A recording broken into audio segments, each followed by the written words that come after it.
దేవుడు లోకమును ఎంతో ప్రేమించుచున్నాడు.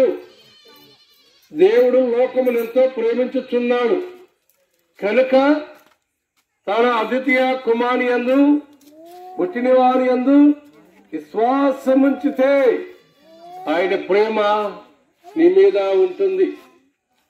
అందుకే ప్రయాసపడి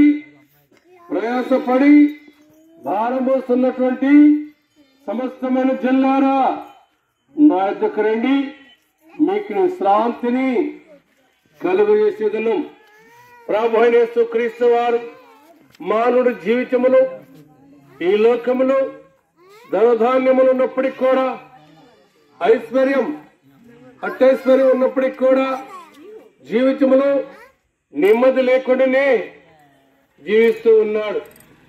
నెమ్మది లేని జీవితము జీవిస్తూ